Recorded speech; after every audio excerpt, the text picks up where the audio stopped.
하나님의 말씀 요한계시록 2장 18절부터 29절까지의 말씀입니다. 오늘 낭독은 우리 정희숙 성도님께서 해주시겠습니다. 18절부터 29절까지 함께 읽겠습니다. 두아디라, 교회의 심부름꾼에게 이렇게 써 보내라. 그 눈이 불꽃과 같고 그 발이 놋새와 같으신 분, 곧 하나님의 아들이 이렇게 말씀하신다. 믿음과 섬김과 오래 참음을 알고 또 내 나중 행위가 처음 행위보다 더 훌륭하다는 것을 안다. 그러나 내게 나무랄 것이 있다. 너는 이세벨이라는 여자를 용납하고 있다. 그는 스스로 예언자로 자처하면서 내 종들을 가르치고 그들을 미혹시켜서 간음하게 하고 우상의 재물을 먹게 하는 자다.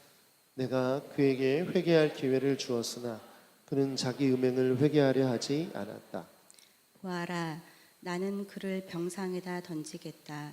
그와 더불어 간음하는 자들도 그와의 행위를 회개하지 않으면 큰 환난을 당하게 하겠다.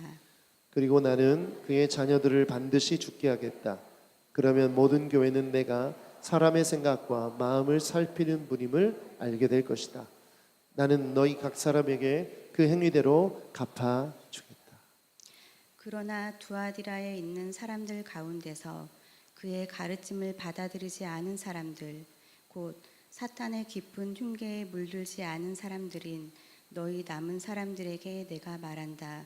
나는 너희에게 다른 짐을 지우지 않겠다. 다만 내가 올 때까지 너희가 가지고 있는 그것을 굳게 붙잡고 있어라. 이기는 사람, 곧 내 일을 끝까지 지키는 사람에게는 민족을 다스리는 권세를 주겠다. 그는 쇠지팡이로 그들을 다스릴 것이고 민족들은 마치 질그릇이 부서지듯이 할 것이다. 이것은 마치 내가 나의 아버지께로부터 권세를 받아서 다스리는 것과 같다. 나는 그 사람에게 새뼈를 주겠다. 귀가 있는 사람은 성령이 교회들에게 하시는 말씀을 들어라. 아멘. 계속해서 우리 소아시아의 7교회를 통해서 하나님께서 기뻐하시는 교회, 하나님께서 바라시는 교회에 대해서 함께 말씀을 나누고 있습니다. 우리가 공부를 잘하려면 복습을 잘해야 되죠. 짧은 시간 복습을 한번 해볼게요. 첫 번째 교회가 어떤 교회죠? 에베소 교회. 에베소 교회는 어떤 교회였습니까? 처음 사랑을 버렸다. 사랑이 최우선순위가 아니었죠. 그래서 하나님께서 프로토스 아가페, 사랑을 우선순위에 두어라, 이렇게 메시지를 주셨어요. 두 번째 교회 어떤 교회였죠? 서머나 교회. 서머나 교회는 책망이 없었어요. 그런데 이런 명령을 주셨어요. 두려워하지 말고 죽도록 충성하라. 영적 전쟁을 치르는 데 있어서 그 서머나 교회에 두려움이 있었는데 우리 주님께서 그런 명령을 주셨어요. 세 번째 교회가 어떤 교회입니까? 버가모 교회. 버가모 교회는 칭찬과 책망이 있었죠. 칭찬은 뭐였습니까? 네, 아침마다 새롭고 늘 새로워요.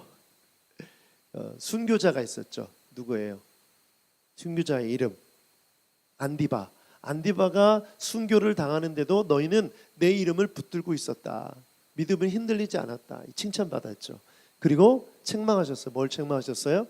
니골라당의 가르침을 받아들였다. 발람의 가르침을 받아들였다. 발람의 가르침이 뭐였습니까? 육체의 행위는 영혼과 아무 상관이 없다.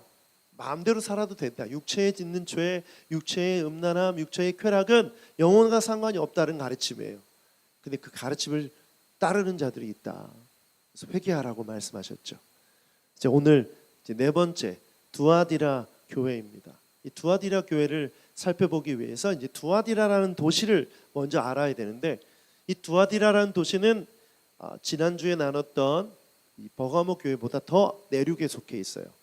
내륙 쪽에 있는데 이 세 도시에 비하면 작은 도시입니다. 이 세 도시는 광역시예요.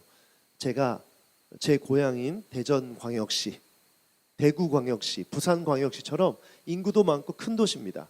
근데 이 두아디라는 광역시가 아니라 그냥 시예요. 뭐 우리가 잘 아는 도시로 얘기하자면 일산은 굉장히 크죠. 일산보다 조금 작은데 광명 이런 소도시에 속해요. 그런데 이 소도시였지만 굉장히 중요한 역할을 감당하고 있었는데 그 두 가지가 뭐냐면 첫 번째는 군사 도시였어요. 군사 도시. 이제 도시 자체가 위치한 위치가 요새처럼 돼 있는 거예요. 이 골짜기에 산으로 둘러싸여 있어서 적들이 쳐들어오기가 어려운 거죠. 그래서 로마가 이 땅을 점령하고 나서 이 도시를 보니까 너무 잘 이 지형적으로 좋은 위치에 있는 거예요. 그래서 이 도시에다가 로마군의 주 병력을 주둔시킵니다. 이 굉장히 중요한 전략적 요충지였던 거죠. 그리고 또 하나는 이 도시가 상업이 발달됐는데 어떤 상업이냐면 옷감을 파는 상업이 발달됐어요. 그 이유가 뭐냐면 옷감을 물들이는 염색하는 기술이 뛰어났던 거예요. 그러니까 거기서 옷감을 만들어서 염색해서 여러 군데 팔았던 거죠. 그래서 여러분 두아디라 출신이 아주 유명한 여자가 있어요. 그 여자가 누구냐면 자주장사 루디아. 자주색 옷감을 파는 루디아가 빌립보에서 사업을 했는데 장사를 했는데 어디 출신이었다? 두아디라 출신이었다. 이걸 유추해 보면 이제 두아디라 자기 고향에서 옷감을 사다가 빌립보에서 판 거죠. 그래서 옷감을 파는 원단을 파는 이 사업이 굉장히 발달되었다라고 볼 수 있습니다. 그러니까 군사 도시이면서 상업 도시였던 거죠. 그래서 도시는 작았지만 굉장히 그 도시는 안정감이 있었고 또 물질적으로 부유했어요. 그런 두아디라 도시에 교회가 세워진 거죠. 이 교회는 어떤 교회였는가? 오늘 본문을 읽었는데 이 본문 말씀을 통해서 하나님께서 기뻐하시고 원하시는 교회가 무엇인지 발견하는 시간 되길 축복합니다. 자, 첫 번째 하나님께서 기뻐하시는 교회는 어떤 교회냐? 같이 읽어볼까요? 시작. 교회는 반드시 성장해야 됩니다. 19절 말씀을 우리 형제님들만 한번 읽어보죠. 19절 말씀 시작. 나는 내 행위와 내 사랑과 믿음과 섬김과 오래 참음을 알고 내 나중 행위가 처음 행위보다 더 훌륭하다는 것을 안다. 하나님께서 두아디라 교회의 상태에 대해서 알고 계셨어요. 그런데 오늘 말씀을 보니까 이건 칭찬이니까 책망입니까? 칭찬이죠. 칭찬이에요. 그런데 정말 저는 이렇게 생각이 들어요. 극찬 중에 극찬이다. 어떻게 칭찬하시냐면요, 처음 행위보다 나중 행위가 훌륭하다. 그러면서 5가지를 얘기해요. 첫 번째, 행위. 너희들의 행위를 얘기하는데 개역개정 성경에서 사업이라고 번역됐어요. 그래서 이 본문 말씀을 이제 사업하시는 분들에게 많이 목사님들이 설교하실 때 인용하셨는데 사업이라는 번역보다는 사역에 가깝습니다. 이제 그리스도인으로서 교회 공동체가 하는 사역, 믿음을 복음을 전하고 말씀을 전하고 이런 사역들을 처음보다 더 열심히 했다는 거죠. 두 번째는 사랑이에요. 당연히 아가페의 사랑이죠. 처음에 가졌던 사랑보다 점점 사랑이 커졌던 거예요. 하나님을 사랑하는 사랑, 이웃을 사랑하는 사랑이 더 커진 거죠. 세 번째는 믿음이에요. 믿음이 처음에는 작았는데 점점 커졌던 거예요. 네 번째는 섬김, 다른 사람들을 구제하는 거예요. 자기 먹을 것을 나누고 서로 형편에 따라 돕는 거죠. 5번째는 오래 참음이에요. 인내가 처음보다 좋아졌다는 거예요. 그래서 너희는 훌륭해졌다 칭찬하시는 거죠. 여러분, 저는 이 칭찬을 보면서 그런 생각이 들더라고요. 우리가 하나님 앞에서 온전히 신앙생활을 하면 반드시 이런 역사가 있는 거죠. 선포합니다. 우리 교회는 하나님의 칭찬을 받는 교회 되길 축복합니다. 에베소 교회는 어떤 교회였죠? 오히려 처음보다 퇴보하고 쇠퇴하는 교회였죠. 그런데 이 두아디라 교회는 점점 좋아지는 교회였어요. 그렇다면 어떻게 이렇게 좋아질 수 있었는가? 여러분, 어떻게 이렇게 좋아질 수 있었을까요? 제가 한번 곰곰이 생각해 봤어요. 본문에는 이 두아디라 교회가 이렇게 좋아진 이유에 대해서 설명하고 있지 않아요. 그런데 어떻게 좋아졌을까? 어떻게 좋아졌을까? 성령께서 제 마음 가운데 깨닫게 해주시더라고요. 그것은 뭐냐면 노력했기 때문이다. 열심히 노력했기 때문에 처음보다 나아졌다는 것입니다. 여러분, 애쓰고 노력하는 노력은 정말 중요합니다. 우리가 신앙생활을 한다고 했을 때 반드시 우리의 애씀과 노력, 의지적인 결단이 중요해요. 이것 없이는 절대 성장할 수 없습니다. 절대 성장할 수가 없어요. 여러분 자전거 타실 줄 아시죠? 자전거를 탈 때 제일 먼저 중요한 게 균형을 잡는 거죠. 그 다음에 뭡니까? 균형만 잡는다고 해서 앞으로 나갑니까? 페달을 밟아야죠. 페달을 밟는 노력, 페달을 밟는 애씀, 그것이 없다면 앞으로 나아갈 수 없듯이 우리가 영적으로 성장하기 위해서 반드시 내가 해야 될 노력, 내가 해야 될 애씀이 없이는 결코 성장할 수 없습니다. 제가 예전에 함께 사역했던 간사님이 있었는데 이 간사님은 권투 선수였어요. 근데 권투 선수를 하다가 이제 권투를 그만두고 뭘 했냐면 헬스 트레이너를 했어요. 헬스 트레이너. 그래서 이것도 자격증이 있나 보더라고요. 그 자격증을 따서 헬스 트레이너로서 이제 직업을 가지고 일을 했는데 그 간사님이 저한테 근육이 생기는 방법, 코치하는 방법을 가르쳐 주더라고요. 어떻게 얘기하냐면 목사님 근육이 언제 생기는지 아세요? 그러면서 이렇게 얘기하는 거예요. 어떤 사람이 역기를 바벨을 10개를 들 수 있는 힘이 있다고 생각하라는 거예요. 그럼 10개를 들면 절대 근육이 안 생긴대요. 10개까지만 들면 그냥 끝이라는 거예요. 그러면 언제 근육이 생기느냐? 11개째 있는 힘을 쥐어짜서 11개를 들 때 근육이 생긴대요. 그래서 트레이너 코치들이 대부분 뭐 하냐면 하나 더 하라는 거예요. 막 운동하는 사람이 막 힘들어서 더 이상 못할 것 같아 포기하려고 할 때 한 개 더, 한 개 더. 그래서 있는 힘을 쥐어짜서 역기를 딱 들면 그때 근육이 생기는 거죠. 여러분 우리가 신앙생활 할 때 대부분 이렇게 합니다. 이만하면 됐어. 그래 이 정도면 됐지. 여러분 그 수준에서 타협하는 순간 우리는 퇴보하는 거예요. 발전 성장 없습니다.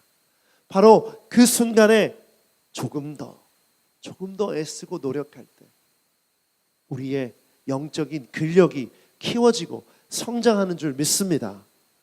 정말 중요한 거예요. 여러분 자기의 신앙 상태를 한번 돌아봅시오. 나는 내가 정한 기준과 수준에 만족하며 살고 있는가? 절대 성장할 수 없습니다. 절대 앞으로 나아갈 수 없습니다. 여러분께서 여러분의 삶 속에서 신앙적인 노력 자신의 수준에 맞추지 말고 조금씩 노력할 때, 성경을 한 장 읽는 사람이 한 장 더 읽을 때, 기도를 1시간 하던 사람이 10분 더 기도할 때 여러분의 영적인 성장이 이루어질 줄 믿습니다. 제가 아침 기도회 때마다 실천하고 있는 게 있어요. 제가 함께 기도하는 우리 성도님들보다 1분이라도 더 기도해야겠다. 그래서 제일 마지막에 일어나기로 결정하고 늘 항상 실천하고 있습니다.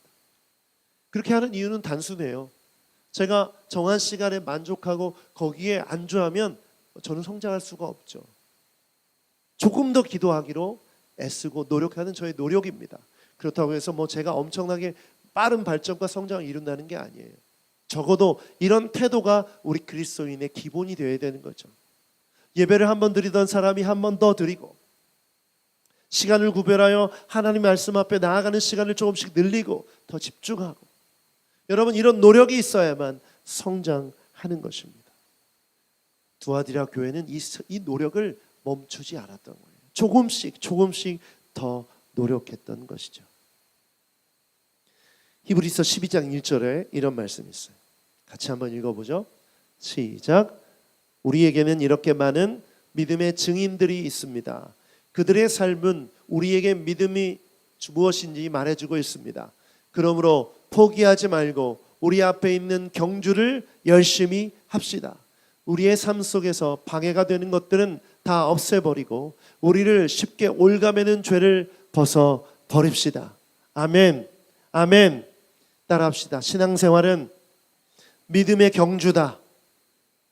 여러분 모두는 각자 자신의 트랙 위에 서 있는 거예요. 지금 경주를 하는데, 경주를 하는 사람이, 달리기를 하는 사람이 배낭을 메고 있는 사람이 있습니까? 무거운 짐을 얹고 있는 사람이 있습니까? 모자 쓰고 있는 사람이 있어요? 없죠. 최대한 가벼운 복장으로, 최대한 단순하게 이 경주에 집중하는 것이죠. 여러분 이것을 벗어버리고 믿음으로 한 걸음씩 한 걸음씩 앞을 바라보고 나아갈 때 우리는 이 믿음의 경주를 완주할 수 있는 것입니다. 근데 많은 그리스도인들이 그 트랙 위에서 가만히 서 있어요. 주변에 거추장스러운 것을 자꾸 달고 이것을 벗어버리려고 하지 않아요. 여러분, 우리의 믿음의 경주는 끝까지 가야 합니다. 두아드라 교회의 이 칭찬은 바로 그 노력, 그 애씀이 있었던 거예요. 여러분, 결단했으면 좋겠어요. 여러분 마음속에 내가 오늘 내 수준에서 조금 더 노력해야 될 것이 무엇인가? 저는 우리 아침 기도회 때 기도 시간이 계속 늘어났으면 좋겠어요. 제가 제일 늦게 가도록. 하나님 앞에 머물면 머물수록 내 믿음과 내 영적인 성장이 이루어지지 않겠습니까? 이건 아주 단순한 원리예요. 여러분 축복합니다. 우리 교회는 여러분은 성장하는 그리스도인이 되기를 축복합니다.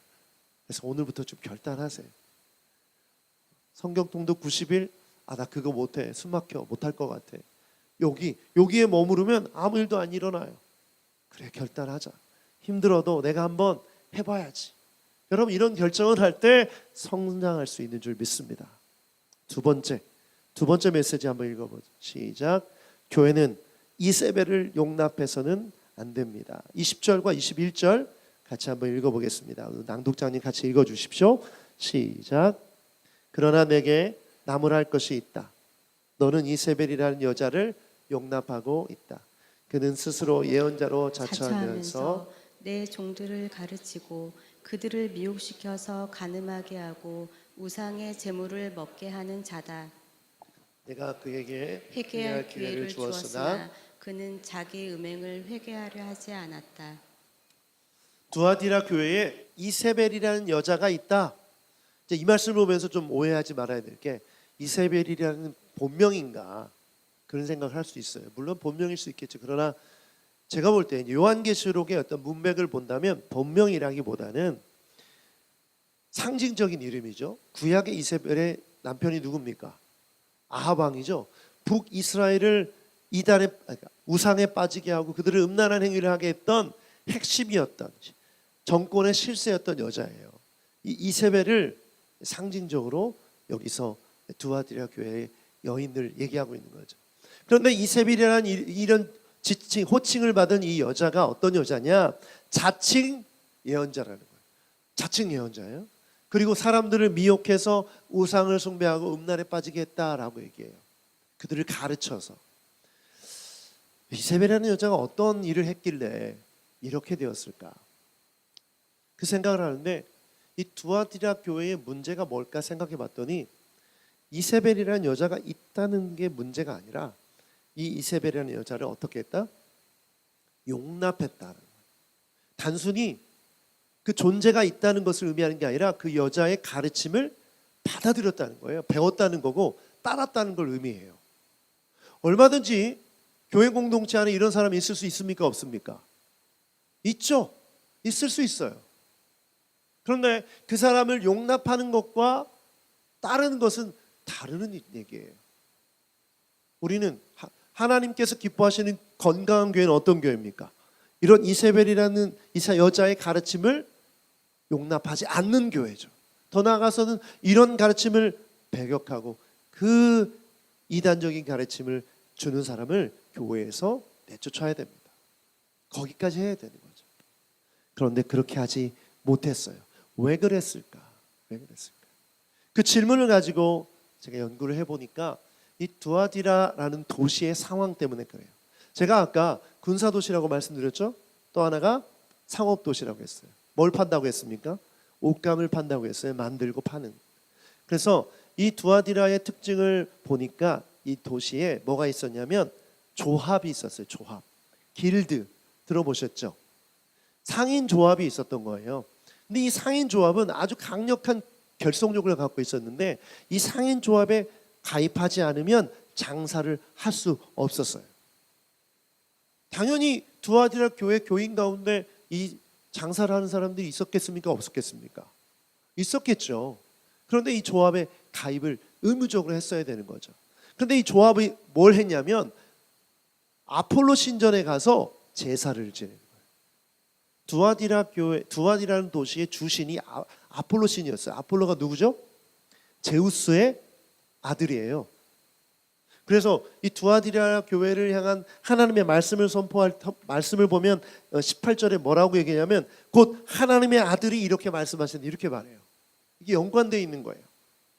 아폴로가 하나님의 아들이 아니라 누가 하나님의 아들이다? 예수님이 하나님의 아들이다 이렇게 얘기하는 거죠. 근데 아폴로 신전에서 제물을 바치면 제사를 지냅니다. 조합에 속해 있는 사람 여기 와야 돼요, 안 와야 돼요? 무조건 와야 되는 거예요. 그리고 거기에 바쳐진 음식을 먹고 파티를 엽니다. 거기에 음란한 제사장들과 함께 음란한 행위를 같이 하는 거예요. 누가? 두아디라 교회의 성도가, 장사라는 이 조합에 참석해 있는 사람. 그런데 이 사람들을 향해서 이세벨이 이렇게 말하는 거예요. 괜찮다. 그들이 하는 행위에 대한 백그라운드를 제공해 준 거죠. 괜찮다. 이세벨의 가르침을 용납했다는 말은 뭐냐? 그들이 하는 행위를 합리화하기 위해서 이세벨의 가르침을 받아들였다는 걸 의미해요. 그래서 하나님께서 이것을 아시고 그들의 죄를 책망하고 있는 것이죠. 저희 어머니가 야채 장사를 하시는데 노점에서 하세요. 그러다 보니까 전국 노점상 연합회의 회원이세요. 어느 날 우리 서울 외에 있는 병원에 진료받으러 오셨는데 광화문을 가신다는 거예요. 더운 여름이었는데 아니 연세 많은 분이 파킨슨에 걸려가지고 이 힘든 분이 거기를 가신다니까 제가 마음이 너무 안 좋은 거예요. 되게 힘들었어요. 근데 거기 어쨌든 가야 된다니까 모셔다 드렸죠. 근데 왜 꼭 가셔야 되냐니까 전에는 참석을 안 하면 벌금을 냈대요. 돈을 냈는데 이번에 안 오면 큰일 날 것처럼 얘기를 하더래요. 장사를 못하게 할 정도로. 그래서 어쩔 수 없이 가야 된다고 가시더라고요. 그 땡볕에 그 모자 있잖아요. 시위하는 모자 쓰고 깃발 들면서 그 나이 드신 할머니가 거기 계시는 모습 보면서 제 마음이 너무 안 좋았어요. 그런 거죠. 예를 들자면 두아디라의 그런 상인 조합에서 아주 강력한, 거기에 참석하지 않으면 불이익을 당하는 그런 상황이었던 거예요. 여러분, 이 시대를 살아가는 우리에게도 이런 일이 있습니까? 없습니까? 많습니다. 많아요. 지금 21세기를 살아가는 이 현대 사회에서도 프로야구팀이 한 시즌을 시작하기 전에 고사를 지냅니다. IT 기업, 이 과학을 다루는 그런 기업에서도 고사를 지내요. 또 요즘 그런 분들 계신지 모르겠어요. 새 차 사면 차 앞에서 고사 지내는 사람들이 있죠. 어떤 회사 많이 있죠. 회사에서 고사를 지는데 그 회사에 속한 그리스도인이 그 앞에서 절을 하지 않으면 어떻게 될까요? 이런 일들이 수없이 많이 지금도 일어나고 있습니다. 근데 더 문제는 뭐예요? 그런 행위를 향해서 합리화하는 가르침을 주는 이세벨과 같은 여인이 있다는 거예요. 어디에? 교회에. 여러분, 신앙생활은요 불편한 겁니다. 기독교의 신앙은 배타적이에요. 그런 욕을 먹어야 됩니다. 기독교의 신앙생활은요 힘들어요. 어려워요. 왜냐하면 타협하지 않기 때문에. 한국 교회 교인 수가 굉장히 많이 줄었다고 그러죠. 다 어디로 간지 아세요? 물론 뭐 믿음을 떠난 사람도 있겠지만 캐톨릭으로 많이 갔다고 합니다. 성당으로. 왜 그럴까요? 성당에 가면 일단 술, 담배가 자유로워요. 제사는 자유롭죠? 제사 지내는 것도 자유로워요. 그들의 교리 자체가 자유로워요. 제가 이태리에서 유학할 때 제가 있었던 그 학교에 신부님들이 많이 계셨어요. 이제 로마로 바티칸이 거기이기 때문에 유학 오시는 분들이 많았는데 술을 엄청 드세요.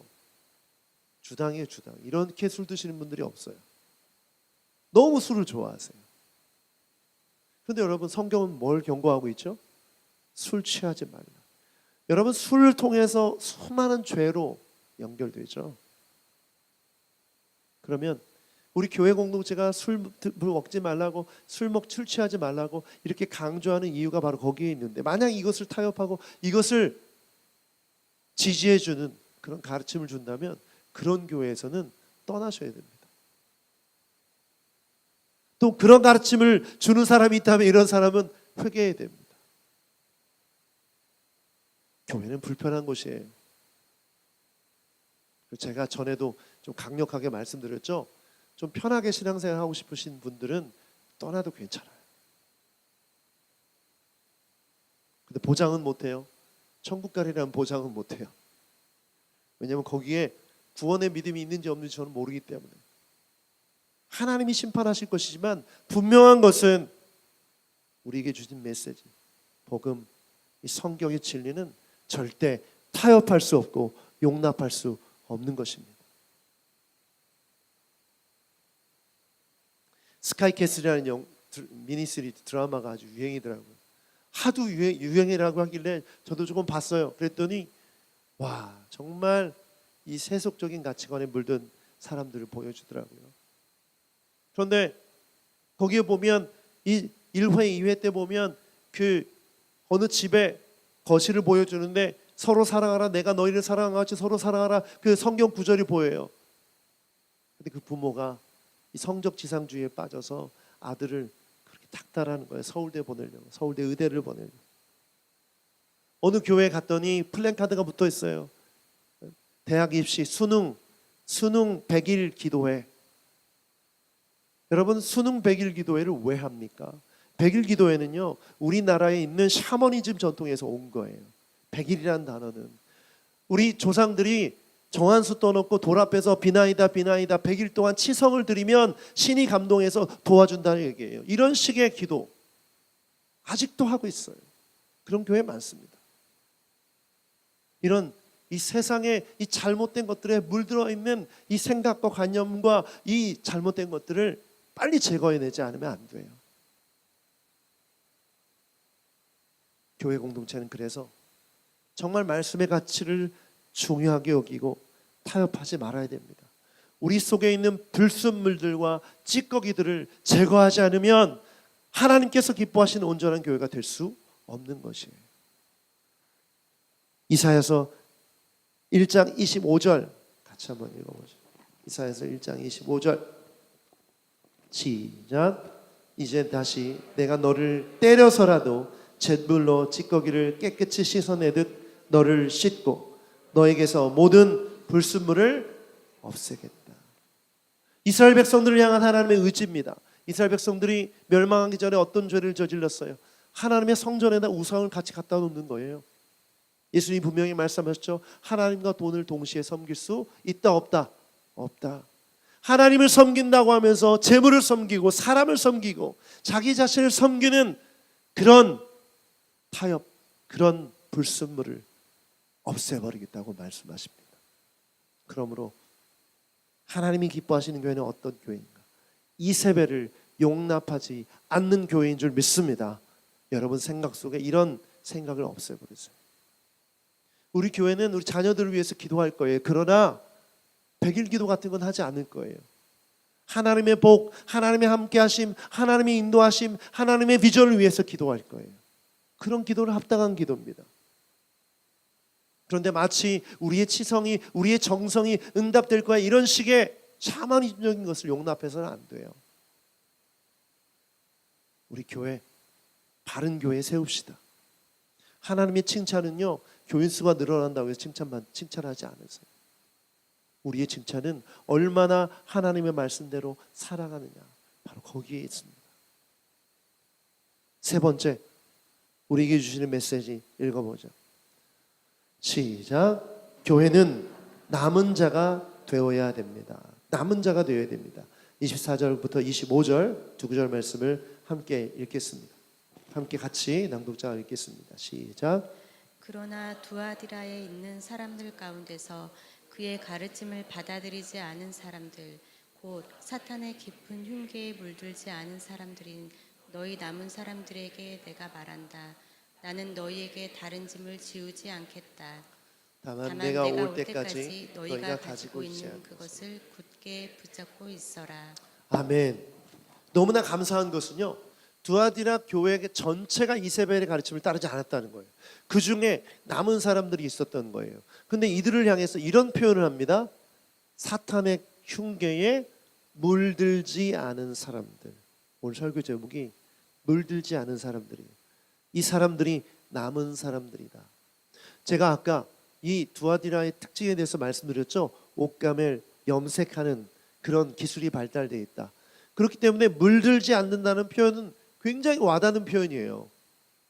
와닿는 표현이에요. 물들지 않는 사람들이 있다.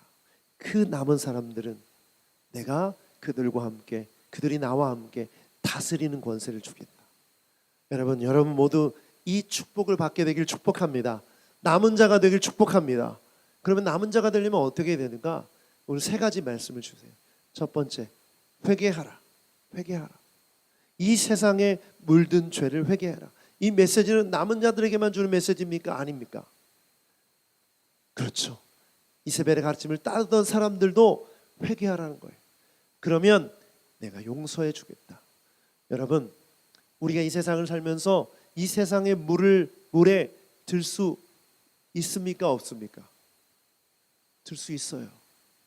여러분, 옷감을 가지고, 흰색 옷감을 가지고 물감 속에 넣어보세요. 물이 듭니까? 안 듭니까? 물이 들죠? 물이 들 수밖에 없어요. 그런데 중요한 건 뭡니까? 물든 상태니까, 아이 나 물들었으니까 이제 이렇게 살래. 이게 바른 태도입니까? 아니면 빨리 꺼내서 빠라는 것이 바른 태도입니까? 빨리 꺼내서 빠는 거죠. 빨리 꺼서 빨면 그 물이 빠지죠. 그게 뭡니까? 회개예요. 우리가 죄를 지었을 때, 세상의 생각과 타협했을 때 바로 깨어나서 예수 그리스도의 보혈로 그 씻기심을 입으면서 회개할 때 우리는 깨끗하게 되는 줄 믿습니다. 그 옷을 빨아야 돼요. 그래서 회개가 중요한 것이.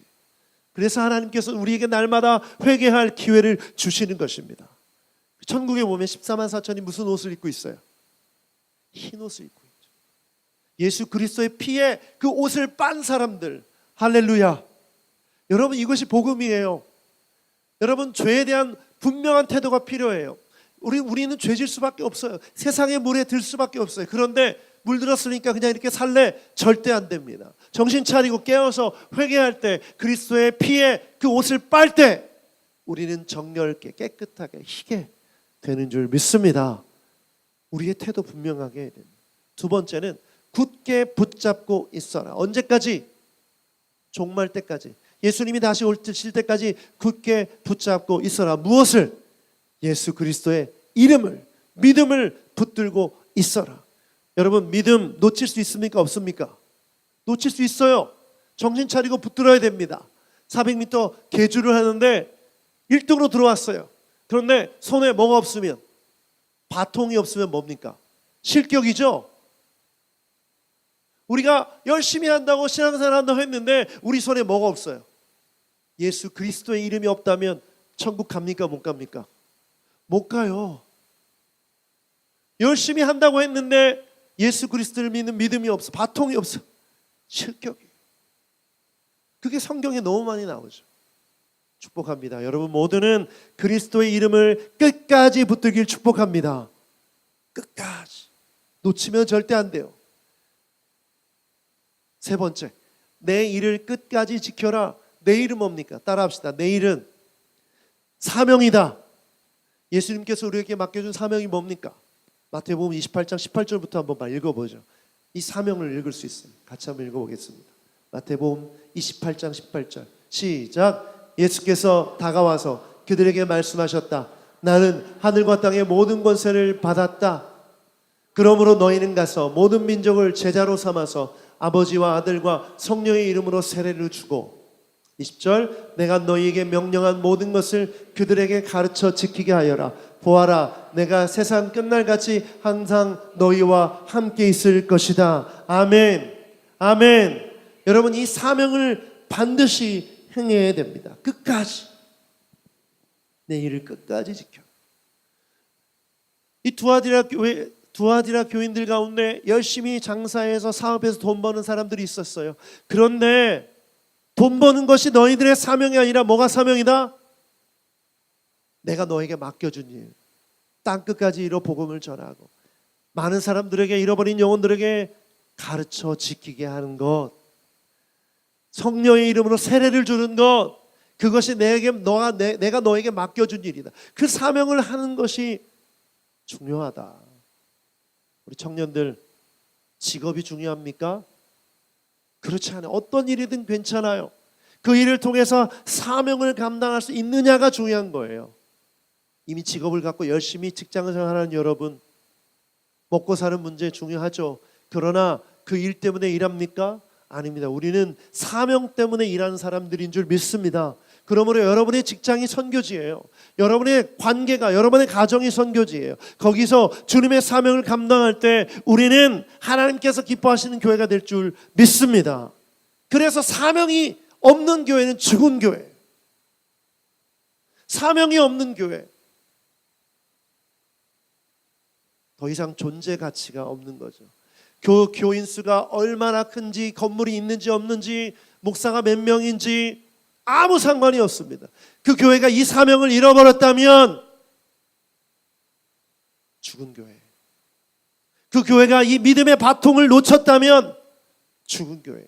회개가 없는 교회, 그 죄를 예수 그리스도의 피에 빨지 않는 교회라면 이미 끝난 거예요. 우리 새노래교회가 개척된 지 2년 되고 3년 차를 맞이했지만 만약에 우리 교회가 이렇게 개척된 지 얼마 안 됐는데도 이것을 놓치고 있다면 우리 교회도 죽은 교회예요. 그게 무슨 소용이 있어요? 여러분, 이거 너무 중요합니다. 제가 이 말씀을 준비하는데 막 부들부들 떨리더라고요. 너무나 두려워서. 목사로서 정말 우리 교회를 어떻게 이끌어야 될까 고민하는데 이 말씀을 통해서 깨달음을 주시는데 만약에 우리 교회가 이걸 놓치고 있다면 우리 교회는 끝이다. 생명을 잃어버린 교회는 존재 가치가 없어요. 정말 명심해야 됩니다. 명심해야 돼요. 예수님이 행하셨던 일, 마태복음 9장 35절을 읽어보죠. 같이 읽어보겠습니다. 시작. 예수께서 모든 도시와 마을에 두루 다니사 그들의 회당에서 가르치시며 천국 복음을 전파하시니 모든 병과 모든 약한 것을 고치시니라. 우리가 누가복음을 읽고 마가복음을 읽고 있는데 6장 말씀을 읽다가 제 마음에 성령이 주시는 감동이 엄청나게 강하게 왔어요. 그게 뭐냐면 예수님이 제자들에게 둘씩 짝을 지어서 보내시면서 권능을 주셨대요. 권능을 받은 제자들이 가서 막 귀신 쫓아내고 복음을 전하는 거예요. 예수님이 하신 일을 똑같이 하는 거죠. 와, 너무 놀라웠어요. 막 흥분되더라고요. 뭘 뜻하냐? 마태복음 9장 35절에 예수님의 대표적인 세 가지 사역, 가르치시며 전파하시며 고치시는 일을 누구에게 맡기신 것입니까? 제자들에게 할 수 있게 하신 것이고, 마태복음 28장 18절에 의하면 그 권능을 오늘 우리에게도 주사 우리도 그 일을 하라고 하시는 거예요. 그러면 우리가 예수님 믿고 구원받은 이유가 뭡니까? 바로 이 일을 하게 하기 위함인 줄 믿습니다. 오늘 성령의 권능을 주셔서 오늘 이 땅을 살아가는 우리가 그 일을 하라고 부르심을 받은 거예요. 여러분이 가지고 있는 달란트, 재능, 그 일을 하라고 주신 거예요. 여러분, 이 일을 위해 여러분의 시간과 여러분의 물질과 여러분의 재능을 쓰시길 바랍니다. 직장에서 진급하고 돈을 많이 벌고 잘 먹고 잘 살고, 여러분 이게 목표가 돼서는 안 돼요. 너무 허무합니다. 그게 끝이 아니에요. 우리가 누리는 모든 것들은 이 사명을 감당하라고 주신 것인 줄 믿습니다. 여러분 다 부자 됐으면 좋겠어요? 그러나 그 돈이, 그 물질이 하나님을 위해 쓰임받지 못한다면 그건 재앙이에요. 여러분이 가지고 있는 지식이 하나님을 위해 사명을 감당한 일에 쓰일 수 없다면 여러분이 가지고 있는 지식이 쓰레기. 바울 사도도 말했죠. 다 뭘로 여긴다고 했어요? 배설물로 여긴다. 박사학위, 논문, 포스닥, 수많은 경력들 무슨 소용이 있습니까? 오늘 이 말씀을 듣고 여러분 사명을 붙드는 삶이 되길 축복합니다. 사명을 붙드는 우리 교회가 되길 축복합니다. 우리 교회가 정말 칭찬받는 교회가 됐으면 좋겠어요. 두아디라 교회가 처음보다 나아졌던 것처럼 우리 교회가 점점 나아져서 이 두아디라 교회의 남은 자들이 되길 축복합니다. 이 세상 속에서 물들지 않은 자들, 날마다 그리스도를 통해서 그 피로 옷을 빠는 자들, 정말 생명 다해 목숨 다해 주님께 나아가는 여러분 되길 축복합니다.